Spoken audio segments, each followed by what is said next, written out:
بسم اللہ الرحمن الرحیم والشمس وضحاها اعوذ باللہ من الشیطان الرجیم بسم اللہ الرحمن الرحیم الحمدللہ الواحد الاحد الفرد الصمد والصلاة والسلام علی ابی القاسم المصطفیٰ محمد وعلی آلہ الاطیبین الاطہرین المنتجبین اما بعد۔ برادران عزیز، اللہ تعالیٰ نے اس کائنات عالم میں جتنے بھی مخلوقات خلق فرمائی ہیں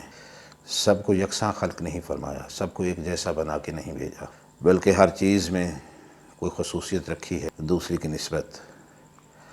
ہر جنس اور ہر نوع کو کوئی نہ کوئی امتیاز عطا فرمایا ہے۔ آپ دیکھتے ہیں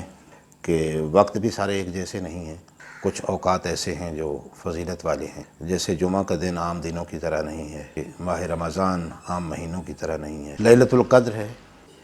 1000 مہینے سے بہتر اور خیر ہے۔ زمان کے حوالے سے بھی افضلیت کا پتہ چلتا ہے، اور اسی طرح سے مکان کے حوالے سے بھی تمام جگہیں ایک جیسی نہیں ہیں۔ اپنے گھر میں نماز پڑھنے کی فضیلت اور ہے، اور اللہ کے گھر میں جا کے مسجد میں جا کے نماز پڑھنے کی فضیلت اور ہے، اور عام مسجد کی جگہ پہ اگر جامع مسجد ہو تو اس کی فضیلت اور زیادہ ہے،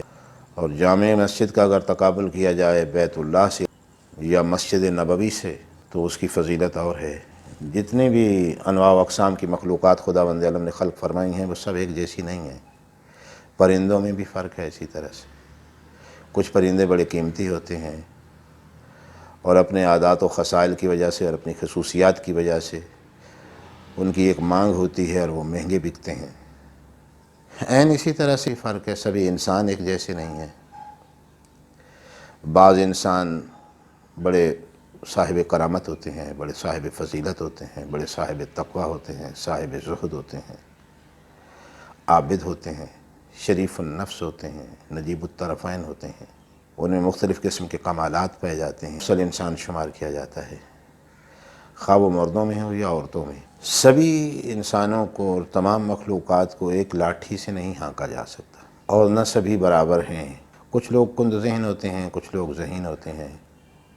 فتین ہوتے ہیں، سریع الفہم ہوتے ہیں، معاملہ فہم ہوتے ہیں، دور اندیش ہوتے ہیں۔ ایک ویڈیو میری نظر سے گزری محترم جاوید احمد غامدی صاحب کی، کسی خاتون کی طرف سے یہ سوال آیا جسے پڑھ کے سنا رہے تھے محمد حسن الیاس صاحب، اور خاتون نے سوال یہ کیا تھا کہ کیا اسلام میں کوئی افضل ترین خاتون بھی ہے، کوئی افضل ترین عورت بھی ہے دین اسلام میں؟ بڑا مختصر سا سوال تھا اور بڑا سادہ سا سوال تھا۔ ایک تو سوال کرنے والے ہمارے عزیز نے محمد حسن الیاس صاحب نے الجھا کے پیش کیا سوال کو، اور کہا کہ جی وہ مجھے ساتھ یہ بھی بتا دیجیے گا کہ یہ صحابہ کرام رضوان اللہ تعالیٰ علیہم اجمعین کے متعلق بھی کہ اس میں کچھ لوگ کچھ کو افضل کہتے ہیں، کچھ کو غیر افضل کہتے ہیں، تو اس میں کیا نفسیات کار فرما ہے؟ تو عجیب انداز سے سوال کو الجھا کے انہوں نے پیش کر دیا۔ اب انہوں نے اگر سوال اپنی طرف سے کوئی کرنا تھا تو وہ بعد میں سوال الگ سے کر کے کرتے صحابہ کرام کے متعلق۔ خاتون نے سوال کیا تھا کہ اسلام میں کسی افضل ترین عورت کا تصور موجود ہے، اسی سوال کو اس انداز میں کیا جاتا اور صرف یہاں تک محدود رکھا جاتا، اور محترم جاوید احمد غامدی صاحب بھی اسی سوال کا جواب دیتے اسی انداز میں جس انداز میں سوال کیا گیا، لیکن جس طرح سوال کو الجھا کے پیش کیا گیا اسی طرح سے جواب کو بھی۔ اور وہ ان کا وہ ویڈیو کلپ آپ نے دیکھ لیا ہے کہ محترم جاوید احمد غامدی صاحب فرما رہے ہیں کہ اللہ تعالیٰ نے تو انبیاء کے درمیان بھی کوئی اس قسم کا فرق نہیں رکھا ہے۔ خداوند عالم نے کہیں بھی اس قسم کی کوئی بات نہیں فرمائی ہے، اور نہ ہی عقل انسانی اس چیز کو تسلیم کرتی ہے کہ جس انداز میں وہ بات فرما رہے ہیں کہ ہمیں روک دیا گیا ہے کسی ایک کو کسی دوسرے سے افضل کہنے سے، تو کوئی فرق نہیں ہے انبیاء میں، اور نہ خداوند عالم نے رکھا ہے۔ خداوند عالم نے جو قرآن مجید میں بات فرمائی ہے وہ یہ فرمائی ہے کہ لا نفرق بین احد، کہ ہم اپنے رسولوں میں کسی قسم کا فرق نہیں کرتے ہیں، جس کا مطلب یہ ہے کہ اللہ تعالیٰ یہ سمجھانا چاہتا ہے کہ ہدف کے حوالے سے چونکہ تمام انبیاء کا ہدف ایک ہے، تمام انبیاء کا مقصد ایک ہے، تمام انبیاء کی بعثت کا مقصد ایک ہے، اور سب اس لیے آئے ہیں کہ لا الہ الا اللہ کا پرچار کریں اور دنیا والوں کو توحید کے متعلق سمجھائیں، تو اس حوالے سے تمام انبیاء میں کوئی فرق نہیں ہے، لیکن جہاں تک مقام کا تعلق ہے، مرتبے کا تعلق ہے، رتبے کا تعلق ہے، عظمت کا تعلق ہے، تو یقیناً تمام انبیاء ایک دوسرے سے فرق ایک نبی نبوت عامہ رکھتا ہے، ایک نبی نبوت خاصہ رکھتا ہے، ایک نبی ایسا ہے جو اولو العزم ہے، دوسرا نبی ایسا ہے جو صاحب عزم نہیں ہے، جیسا کہ جناب آدم علیہ السلام کے متعلق فرمایا فناسیہ ولم نجد لہ عزما، کہ آدم سے نسیان ہو گیا اور ہم نے ان میں وہ عزم نہیں دیکھا ہے۔ اور نبی کریم صلی اللہ علیہ وآلہ وسلم کے متعلق وہی خداوند عالم قرآن مجید میں ارشاد فرماتا ہے سنقرئک فلا تنسى، حبیب ہم تجھے ایسا پڑھائیں گے کہ تو کبھی بھولے گا نہیں، تجھے کبھی نسیان نہیں ہوگا۔ تو اب یہ ایک فرق ہے، کہاں وہ نبی جس کے متعلق خداوند عالم فرمائے کہ عصی آدم ربہ فغوی، اور کہاں سرور دو عالم صلی اللہ علیہ وآلہ وسلم کی ذات کی جس کے متعلق قرآن مجید میں سورہ نجم میں ارشاد فرمایا والنجم اذا ہوا ما ضل صاحبکم وما غوا وما ینطق عن الہوی ان هو الا وحی یوحی، کہاں یہ منزل ہے اور کہاں وہ منزل ہے، کہاں آدم علیہ السلام کی منزل ہے اور کہاں سرور دو عالم صلی اللہ علیہ وآلہ وسلم کا مقام کہ ارشاد ہو کہ اوحیٰ الی عبدہ ما اوحیٰ، کہاں نبی خاتم صلی اللہ علیہ وآلہ وسلم کا مقام ہے والضحیٰ واللیل اذا سجی ما ودعک ربک وما قلی وللآخرۃ خیر لک من الاولیٰ ولسوف یعطیک ربک فترضی، حبیب ہم آپ کو کچھ ایسا عطا فرمائیں گے کہ آپ راضی ہو جائیں گے۔ تو یہ مقام ہے نبی کریم صلی اللہ علیہ وآلہ وسلم کا، لیکن جس انداز میں وہ پیش کر رہے تھے کہ تمام انبیاء کے درمیان، رسولوں کے درمیان کسی قسم کا کوئی فرق نہیں ہے، ہاں یہ ہے کہ کسی ایک نبی کو کسی ایک دوسرے کے مقابلے میں کوئی ایک آدھ خصوصیت دے دی گئی ہے تو وہ خصوصیت اس میں پائی جاتی ہے، اس کے علاوہ باقی تمام انبیاء ایک جیسے ہیں نہیں۔ ہدف اور مقصد کے حوالے سے، تبلیغ رسالت کے حوالے سے ایک جیسے ہیں کہ سبھی وہی رسالت کی تبلیغ کرنے کے لیے آئے ہیں اور دین اسلام پہنچانے کے لیے آئے ہیں، ورنہ جہاں تک نبوت و رسالت کا تعلق ہے سب کی نبوت و رسالت ایک جیسی نہیں ہے۔ ظاہر ہے ایک ایسا نبی ہے کہ جو 1000 آدمی کے لیے نبی بن کے آیا ہے، اور دوسرا ایسا نبی اور رسول ہے جو 30,000 انسانوں کے لیے رسول بن کے آیا ہے، تو دونوں ایک جیسے کیسے ہو سکتے ہیں؟ ایک ایسا نبی اور رسول ہے کسی ایک بستی، کسی ایک شہر یا کسی ایک ملک کا نبی بن کے آیا ہے، اور ایک ایسا رسول ہے جو پوری انسانیت کے لیے رسول بن کے آیا، جیسا کہ نبی کریم کے متعلق ارشاد فرمایا کہ للعالمین نذیرا، تمام عالمین کے لیے ہم نے آپ کو ڈرانے والا بنا کے بھیجا ہے، یا یہ ارشاد فرمایا وما ارسلناک الا رحمۃ للعالمین، ہم نے آپ کو عالمین کے لیے رحمت بنا کے بھیجا ہے۔ تو نبی کریم صلی اللہ علیہ وآلہ وسلم کا مقام باقی انبیاء کی نسبت ہر جہت سے، ہر حوالے سے، اور بہت سے ایسے علماء ہیں جنہوں نے مستقل اس موضوع پہ کتابیں لکھی ہیں کہ جو تمام انبیاء میں آدم سے لے کے عیسیٰ علیہ السلام تک تمام کمالات جو انبیاء میں پائے جاتے ہیں وہ نبی کریم صلی اللہ علیہ وآلہ وسلم میں موجود ہیں، اور انہوں نے یہ ثابت کرنے کی کوشش کی ہے باقاعدہ طور پر کہ اگر کسی کمال کا اظہار نبی کریم صلی اللہ علیہ وآلہ وسلم کی ذات میں نہیں ہوا ہے تو وہی کمال بعد میں ان کے اتباع میں ظاہر ہو گیا ہے، اور اتباع رسول اللہ صلی اللہ علیہ وآلہ وسلم میں کسی کمال کا ظاہر ہو جانا اس بات کا ثبوت ہے کہ وہ کمال بدرجہ اولیٰ نبی کریم صلی اللہ علیہ وآلہ وسلم کی ذات اقدس میں موجود ہے۔ تو اس طرح سے تمام انبیاء کے متعلق یہ کہہ دینا یہ بات بڑی حیرت انگیز تھی۔ ظاہر سی بات ہے کہ ایک نرسری کو پڑھانے والا معلم ہے اور ایک میٹرک کی کلاس کو پڑھانے والا استاد ہے، وہ معلم ہے، تو وہ دونوں برابر نہیں ہو سکتے ہیں۔ اسی طرح سے نرسری اور میٹرک کے معلم دونوں مل کر ایک جو یونیورسٹی کا پروفیسر ہے اس کے برابر تو نہیں ہو سکتے ہیں، اس کا مقام علمی بلند تر ہے۔ کسی مقام پر بھی اللہ تعالیٰ نے یہ روکا نہیں ہے کہ تم کسی افضل کو افضل نہ کہو۔ دنیا کا کون سا ایسا مذہب ہے جو افضل کو افضل کہنے کو جرم قرار دیتا ہو یا مفضول کو مفضول قرار دینے کو جرم قرار دیتا ہو؟ دنیا میں ایسا کوئی مذہب و مکتب نہیں ہے۔ خود قرآن مجید میں خالق کائنات نے لاتعداد مقامات پر اسی بات کی طرف اشارہ کیا ہے کہ تم سب کو برابر نہ سمجھ لیا کرو، جیسا کہ سورہ یوسف میں ارشاد فرمایا نرفع درجات من نشاء وفوق کل ذی علم علیم، کہ ہم جس کے چاہتے ہیں درجے کو بلند کر دیتے ہیں، اور ہر صاحب علم کے اوپر ایک اور صاحب علم ہے۔ اسی طرح سے سورہ انعام میں پھر انہی لفظوں کے ساتھ ارشاد فرمایا ہے نرفع درجات من نشاء، اور جس کے درجے کو چاہتا ہے بلند کر دیتا ہے۔ اسی طرح سے سورہ مجادلہ میں اگر آ جائیں تو وہاں ارشاد فرمایا یرفع اللہ الذین آمنوا منکم والذین اوتوا العلم درجات، کہ تم میں سے جو صاحبان ایمان ہیں اور جن کو علم عطا کیا گیا ہے ان کو ایک عظیم درجہ عطا کیا گیا ہے۔ تو گویا خالق کائنات قرآن مجید میں خود ارشاد فرما رہا ہے کہ جن کو ہم نے علم عطا کیا ہے اور جو ایمان رکھنے والے لوگ ہیں وہ دوسروں کے برابر نہیں ہیں، وہ عظیم درجے کے حامل لوگ ہیں۔ اسی طرح سے مجاہدین کے متعلق ہے، میں ارشاد فرمایا فضل اللہ المجاہدین علی القاعدین اجرا عظیما، کہ اللہ تعالیٰ نے مجاہدین کو غیر مجاہدین پر اجر عظیم عطا فرمایا ہے۔ دوسرے مقام پہ پھر ارشاد فرمایا فضل اللہ المجاہدین باموالہم وانفسہم علی القاعدین درجہ، کہ اللہ تعالیٰ نے مجاہدین کو غیر مجاہدین پر ان کے اموال اور ان کے نفسوں کے حوالے سے ایک درجہ عطا فرمایا ہے۔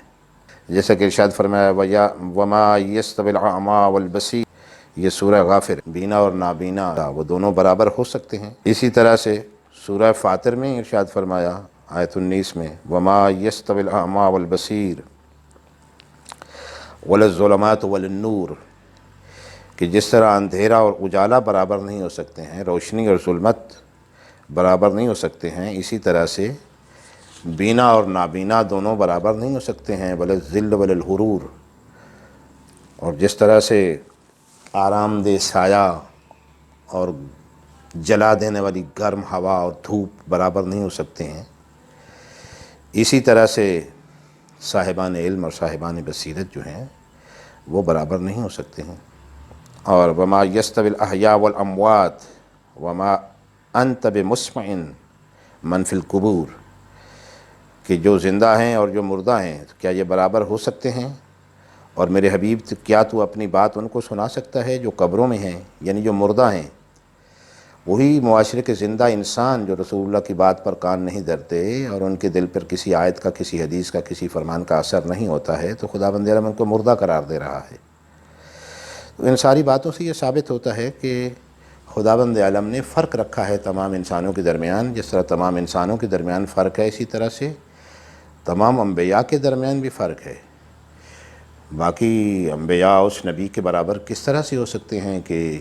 جو صادر اول ہو، جو نور اول ہو، اور جو عقل اول ہو، اور جسے خداوند عالم نے سب سے پہلے خلق فرمایا ہو اور اسے اپنا حبیب بنایا ہو، جیسا کہ ہمارے نبی صلی اللہ علیہ وآلہ وسلم۔ اور جار اللہ زمخشری نے اپنی تفسیر القشاف میں باقاعدہ طور پہ اسی آیہ مجیدہ کی تفسیر کرتے ہوئے کہ فضل بعضهم علی بعض، کہ اللہ نے بعض نبیوں کو بعض نبیوں پر فضیلت عطا فرمائی ہے، آپ میں فرماتے ہیں کہ اس میں خداوند عالم نے براہ راست اشارہ کیا ہے ہمارے نبی صلی اللہ علیہ وآلہ وسلم کی طرف، جو لاتعداد خصوصیات کے مالک ہیں اور جن کی اہم ترین خصوصیت ان کی خاتمیت ہے، یعنی خاتم النبیین ہونا۔ تو اب ہم اس چیز کی طرف، وہ پہلے تھوڑا سا نبوت اور رسالت کے متعلق تھوڑی سی وضاحت کرنا ضروری تھی، تو ہم پلٹ کے آتے ہیں اس چیز کی طرف کہ اس خاتون کے سوال کی طرف، کہ وہ سوال کر رہی ہیں کہ کیا اسلام میں کسی افضل ترین خاتون کا تصور موجود ہے، اور جسے بیک جنبش لب یہ کہہ کے رد کر دیا گیا کہ جی وہ چونکہ نبیوں میں ہم کوئی فرق نہیں کرتے ہیں اور نبیوں میں فرق کرنے سے ہم کو روک دیا گیا ہے، تو لہٰذا اسلام میں کوئی خاتون بھی گویا کہ ایسی نہیں ہے کہ جو صاحب فضیلت ہو، جو دوسری خواتین سے افضل ہو، حالانکہ قرآن مجید میں اس کا تصور موجود ہے۔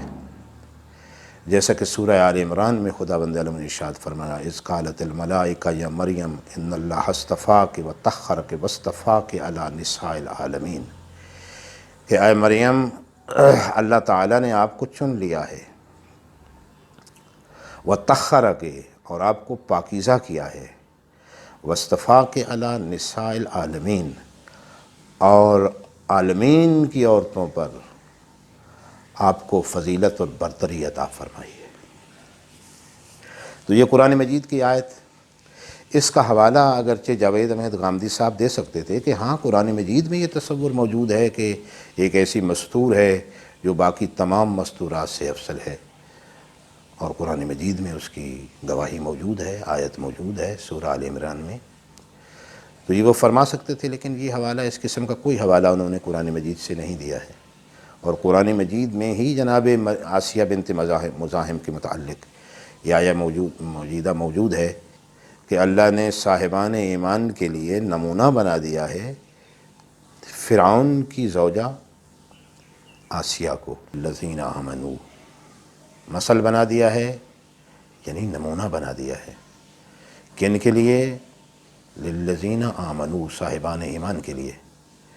تو اس میں مرد بھی شامل ہیں للذین آمنوا میں، اور عورتیں بھی شامل ہیں، جس کا مطلب ہے کہ جناب آسیہ بنت مزاحم وہ دنیا بھر کے مردوں کے لیے بھی نمونہ ہیں اور دنیا بھر کی عورتوں کے لیے بھی نمونہ ہیں۔ تو ایک ایسی خاتون، ایک ایسی مستور جو دنیا بھر کے مردوں اور عورتوں کے لیے جسے اللہ تعالیٰ نمونہ بنا کے پیش کر دے، وہ دوسری خواتین کی طرح سے کس طرح سے ہو سکتی ہے؟ یقیناً وہ ایک افضل خاتون ہے، وہ صاحب کرامت خاتون ہے، قرآن مجید اس کی گواہی دے رہا ہے۔ اس طرح بھی انہوں نے کوئی اشارہ نہیں کیا ہے۔ اور اسی قرآن مجید میں خداوند عالم نے ارشاد فرمایا انما یرید اللہ لیذھب عنکم الرجس اہل البیت ویطہرکم تطہیرا، کہ سوائے اس کے نہیں ہے کہ اللہ تعالیٰ کا یہ ارادہ ہے کہ اس چادر کے نیچے جو لوگ آئے ہیں ان کو اس طرح سے پاک کر دے جس طرح پاک کرنے کا حق ہے۔ اور اس چادر کے نیچے جناب سیدہ فاطمہ الزہرا سلام اللہ علیہا موجود تھیں۔ کتابیں مملوء ہیں جن میں سے آیہ مجیدہ کی تفسیر میں بیان کیا گیا ہے کہ جناب سیدہ کونین سیدہ فاطمہ الزہرا سلام اللہ علیہا وہ چادر کے نیچے تھیں، اپنے دونوں بیٹوں کے ساتھ بھی اور امیر المومنین کے ساتھ بھی، اور نبی کریم بھی اس چادر کے اندر تھے، اور سبھی بیٹھے ہوئے تھے، اور چادر کو سے نبی کریم نے سب کو ڈھانپا ہوا تھا، اور اس وقت یہ آیہ مجیدہ نازل ہوئی ہے۔ تو اس سے بھی ثابت ہوتا ہے کہ جس طرح مریم علیہ السلام کے لیے خدا نے فرمایا کہ وَطَهَّرَكِ، اور ہم نے تجھے پاکیزہ کیا ہے، تو یہاں بھی فرمایا وَيُطَهِّرَكُمْ تَطْهِيرًا، یہاں دو مرتبہ لفظ استعمال ہوا ہے، یطہرکم اور پھر تطہیرہ کا لفظ بھی استعمال ہوا ہے۔ تو یہ عصمت و طہارت بی بی جناب سیدہ فاطمہ الزہرا سلام اللہ علیہا کی اس سے ثابت ہو جاتی ہے۔ اور نبی کریم صلی اللہ علیہ وآلہ وسلم میں میدان مباہلہ میں جب لے کے گئے حسنین شریفین علیہم السلام کو اور حضرت علی علیہ السلام کو اور جناب فاطمہ الزہرا سلام اللہ علیہا کو، تو وہاں پہ نبی کریم صلی اللہ علیہ وآلہ وسلم نے ارشاد فرمایا کہ اس روئے زمین پہ خالق کائنات کی نگاہ میں ان چاروں کے علاوہ کوئی اور افضل انسان ہوتا تو رب کائنات اس انسان کو میدان مباہلہ میں میرے ساتھ بھیجتا، لیکن چونکہ روئے زمین پر ان سے زیادہ افضل کوئی نہیں ہے، اس لیے اللہ تعالیٰ نے ان چاروں کو، یعنی میری بیٹی فاطمہ الزہرا سلام اللہ علیہا کو اور حسنین شریفین علیہم السلام کو اور امیر المومنین علی ابن ابی طالب علیہ السلام کو بھیجا ہے۔ تو نبی کریم خود اس چیز کی طرف اشارہ فرما رہے ہیں کہ میری بیٹی باقی خواتین سے افضل ہے، بلکہ جس گھر میں خاتون جنت رہتی ہیں، قرآن مجید کی آیت ہے اذن اللہ ان یرفع ویذکر فیہ اسمہ، کہ کچھ گھر ایسے ہیں کہ جن میں اللہ نے اذن دیا ہے کہ اللہ کے ذکر کو ان گھروں میں بلند کیا جائے، وَيُسَبِّحُ لَهُ بِالْغُدُوِّ وَالْآصَالِ، اور صبح و شام ان گھروں میں اللہ کی تسبیح کی جائے اور اس کی پاکیزگی بیان کی جائے اور اس کا بے عیب ہونا بیان کیا جائے اللہ کا، وہ کچھ گھروں میں اللہ نے اس کا اذن دیا ہے۔ تو جب یہ آیہ مجیدہ نبی کریم صلی اللہ علیہ وآلہ وسلم نے صحابہ کرام کے درمیان تلاوت فرمائی تو حضرت ابوبکر صدیق رضی اللہ تعالیٰ عنہ اٹھ کے کھڑے ہو گئے اور انہوں نے سوال کیا کہ یا رسول اللہ ان گھروں سے کون سے گھر مراد ہیں؟ تو نبی کریم صلی اللہ علیہ وآلہ وسلم نے ارشاد فرمایا کہ بیوت الانبیاء، وہ انبیاء کے گھر ہیں۔ اشارہ کیا انہوں نے جناب فاطمہ الزہرا اور امیر المومنین علی ابن ابی طالب علیہ السلام کے گھر کی طرف، اور سوال کیا کہ یا رسول اللہ کیا یہ گھر بھی ان گھروں میں شامل ہے؟ تو نبی کریم صلی اللہ علیہ وآلہ وسلم نے جواب میں ارشاد فرمایا بل افضلھا، بلکہ یہ گھر میں افضل ترین گھر ہے۔ تو جس گھر میں بطول رہتی ہو نبی کریم اس کو افضل ترین گھر قرار دیتے ہیں، اور خداوند عالم اس گھر کے متعلق قرآن مجید میں آیت نازل کرتا ہے کہ ہم نے اذن دیا ہے کہ صبح و شام اللہ کی تسبیح اس گھر میں ہو، اور ہم نے اذن دیا ہے کہ اللہ کا ذکر صبح و شام اس گھر میں ہو۔ تو جس گھر میں بطول رہتی ہو اس کی یہ عظمت ہو جاتی ہے۔ میدان مباہلہ میں چلی جائے تو نبی کریم یہ ارشاد فرماتے ہیں کہ اس سے زیادہ کوئی اور افضل مستور ہوتی اگر تو میں اس مستور کو لے کے آتا، اور اللہ تعالیٰ مجھے حکم دیتا کہ اس مستور کو تو لے کے آ۔ یہ ایسی ہستیاں ہیں کہ جو وہ کام کرتی ہیں وہ افضل ہو جاتا ہے۔ سرکار امیر المومنین علی ابن ابی طالب علیہ السلام نے میدان خندق میں عمرو بن عبد ود کو ایک ضرب ماری تو سرور دو عالم صلی اللہ علیہ وآلہ وسلم نے ارشاد فرمایا کہ ضربت علی یوم الخندق افضل من عبادت الثقلین، کہ علی کی آج کی جو یہ ایک ضرب ہے یہ ثقلین کی عبادت سے افضل ہے۔ تو عزیزان گرامی، اسی طرح سے اب تھوڑی سی میں چند ایک احادیث آپ کی خدمت میں یہ قرآن مجید سے ثبوت دیا، تو چند ایک احادیث جناب سیدہ فاطمہ الزہرا سلام اللہ علیہا کی افضلیت اس کے متعلق امام ابن تیمیہ نے بھی منہاج السنہ میں اقرار کیا ہے۔ وہ فرماتے ہیں کہ ہاں نبی کریم صلی اللہ علیہ وسلم کی طرف اگر نسبت دی جائے تو سیدہ فاطمہ الزہرا سلام اللہ علیہا تمام مستورات سے افضل ہیں، اور اگر امت کی طرف نسبت دی جائے تو پھر انہوں نے ام المومنین حضرت عائشہ رضی اللہ تعالی عنہ کا نام لیا ہے۔ یہ امام ابن تیمیہ کا البتہ وہ ان کا اپنا نظریہ ہے، وہ اپنی طرف سے ایک اجتہاد کر رہے ہیں کہ اگر نبی کریم صلی اللہ علیہ وسلم کی طرف دیکھا جائے، ان کی طرف نسبت دی جائے تو جناب سیدہ فاطمہ الزہرا سلام اللہ علیہ کا مقام سب سے بلند ہے۔ صحیح بخاری کی حدیث اور سیدۃ النساء اہل الجنہ، یہ بخاری شریف میں بھی ہے، مسلم صحیح مسلم میں بھی ہے کہ تو جنت کی تمام عورتوں کی سردار ہے، اور جنت کی عورتوں کی جب سردار رسول اللہ صلی اللہ علیہ وسلم فرما دیں گے اپنی بیٹی جناب فاطمہ الزہرا سلام اللہ علیہ کو، تو پھر تو جناب مریم سے بھی افضل ہو جاتی ہیں، کیونکہ جناب مریم بھی جنتی عورتوں میں سے ہیں، اور سرور دو عالم یہ فرمائیں کہ فاطمہ تو سید النساء اہل الجنہ، وہ جنتی عورتوں کی سردار ہے، تو وہ تمام جنت کی عورتوں کے ان کے بیٹوں کے متعلق نبی کریم صلی اللہ علیہ وسلم نے ارشاد فرمایا، حسنین شریفین علیہم السلام کے متعلق ارشاد فرمایا کہ الحسن والحسین سیدہ شباب اہل الجنہ، کہ حسن اور حسین جوانان جنت کے سردار ہیں۔ تو جناب سیدہ فاطمہ الزہرا سلام اللہ علیہ کا یہ بی بی کی ایک افضلیت اور فضیلت یہ بھی ہے کہ اس کے بیٹے جوانان جنت کے سردار ہیں، اور خود خاتون جنت ہے، جنتی عورتوں کی سردار ہے۔ اور دوسری حدیث میں ارشاد فرمایا سیدۃ النساء العالمین، یہ عالمین کی عورتوں کی سردار ہے۔ اور ایک مرتبہ نبی کریم صلی اللہ علیہ وسلم سے سوال بھی کیا گیا کہ جناب مریم کے متعلق بھی خداوند نے فرما رہا ہے کہ یا مریم ان اللہ اصطفاک وطہرک واصطفاک علی نساء العالمین، کہ وہ عالمین کی عورتوں کی سردار ہے۔ تو سرور دو عالم نے جواب میں ارشاد فرمایا کہ وہ اپنے عالم کی، اپنے زمانے کی عورتوں کی سردار تھی، لیکن اس کائنات عالم کی تمام عورتوں کی سردار وہ میری بیٹی فاطمہ الزہرا سلام اللہ علیہ ہے۔ اسی طرح سے یہ لفظ افضل بھی استعمال ہوا، افضل النساء اہل الجنہ، یہ بھی حدیث ہے سرور دو عالم صلی اللہ علیہ وسلم۔ جناب خدیجہ بنت خویلد و فاطمہ افضل النساء العالمین الاولین والآخرین، کہ جناب خدیجہ بنت خویلد اور جناب فاطمہ سلام اللہ علیہ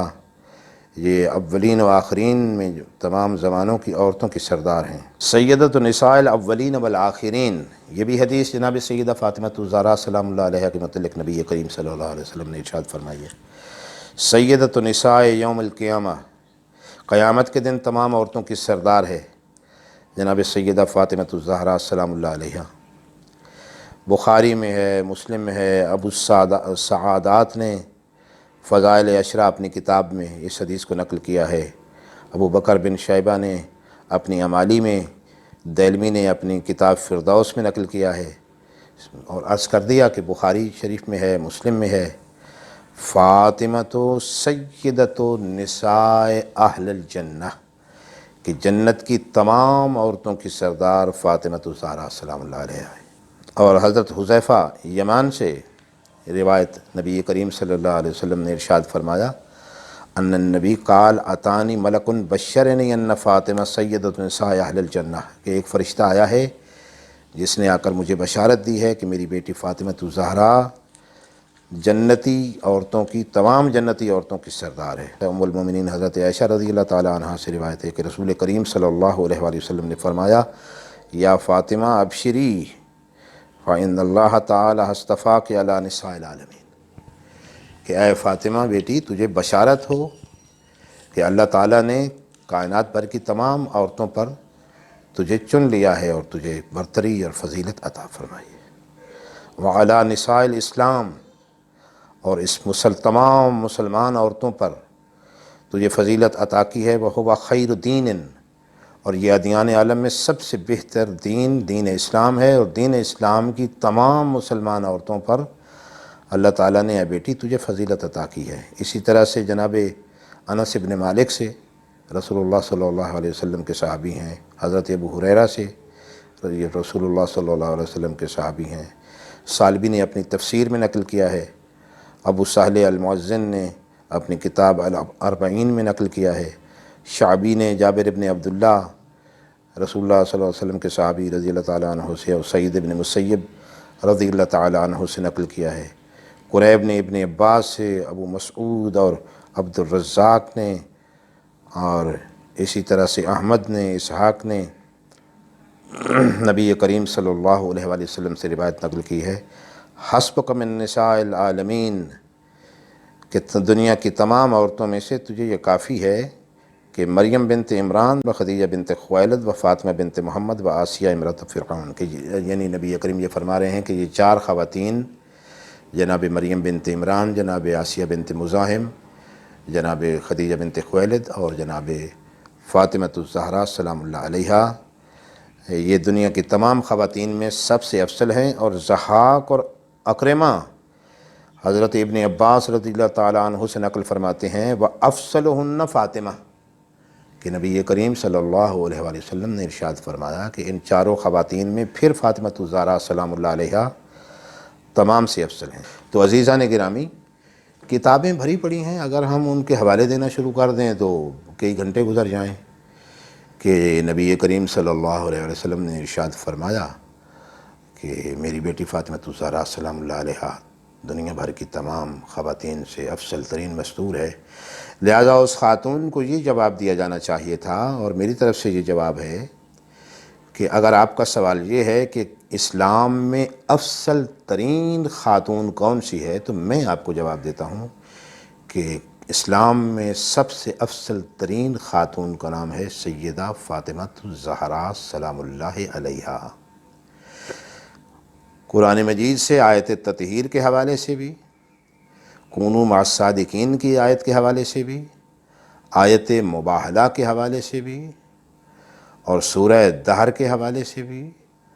اور احادیث نبویہ صلی اللہ علیہ وسلم کی روشنی میں بھی، جو مستور دین اسلام میں جس کا مقام سب سے زیادہ نکھر کے سامنے آتا ہے اور وہ افضل ترین مستور قرار پاتی ہیں، وہ جناب فاطمہ الزہرا سلام اللہ علیہا ہیں۔ تو یہ جواب دے سکتے تھے، لیکن یقیناً یہ ساری کتابیں، یہ ساری روایات بھی ان کی نظر سے گزری ہیں، اور وہ روایات میں کہا کرتے ہیں کہ چھان پھٹک کرنی چاہیے، تو چھان پھٹک کیجئے۔ تو چھان پھٹک کرنے کے بعد آپ اس نتیجے پہ یقیناً پہنچیں گے کہ قرآن مجید میں بھی افضل ترین مستور کا تصور موجود ہے، اور احادیث نبویہ صلی اللہ علیہ وآلہ وسلم میں بھی ایک افضل ترین مستور کا تصور موجود ہے۔ تو یہ آپ سے پتہ نہیں، اس وقت ہو سکتا ہے کہ گفتگو ہو رہی تھی اور آپ کے ذہن میں بات نہ آئی ہو اور آپ سے یہ غلطی ہو گئی ہو، تو اس غلطی کو یہ آپ اصلاح کر سکتے ہیں۔ اور جیسا کہ آپ اپنے بیانات میں خود فرمایا کرتے ہیں، آپ نے اپنی ویڈیو میں فرمایا کہ اگر کسی انسان سے کوئی غلطی ہو جاتی ہے، اور وہ غلطی اگر وہ اللہ تعالیٰ کے سامنے کرتا ہے تو اللہ تعالیٰ سے معافی مانگے، اور اگر بندوں کے سامنے کرتا ہے تو بندوں کے سامنے اس اپنی غلطی کی اصلاح کرے اور ان سے معذرت کرے۔ جی، توبہ کا مطلب یہ ہے کہ میں نے ایک بات کی، مجھے اس کی غلطی کا احساس ہوا، اب اگر میں تنہا ہوں تو اپنے رب کے سامنے، اگر میں نے یہ کام لوگوں کے سامنے کیا ہے تو لوگوں کے سامنے آؤں اور آ کر یہ کہوں کہ مجھے یہ غلطی لگی تھی، میں نے اس معاملے میں حدود سے تجاوز کیا تھا، میں نے اس معاملے میں اپنے علم سے آگے بڑھ کر بات کی تھی، میں اس میں خدا سے بھی معافی مانگتا ہوں، میں تم سے بھی معافی مانگتا ہوں. تو یہ جی، تو ویڈیو کلپ دیکھنے کے بعد ساری عوام، آپ نے تمام دنیا کے سامنے بیٹھ کے کسی مستور کے افسر ہونے کا انکار کر دیا ہے. دنیا بھر کے انسانوں کے سامنے، تمام مسلمانوں کے سامنے، دنیا میں کوئی گویا افضل ترین مستور نہیں ہے جو کہ قرآن کے خلاف ہے اور جو کہ احادیث کے خلاف ہے. تو یقیناً آپ کو اس کی درستی کرنی چاہیے اور آپ کو میڈیا پر آ کر اس کی تصحیح کرنی چاہیے. جو کچھ میں پہلے سمجھا تھا وہ درست نہیں تھا اور اب میں اس کی درست تشریح آپ کی خدمت میں پیش کر رہا ہوں. وآخر دعوانا ان الحمد للہ رب العالمین.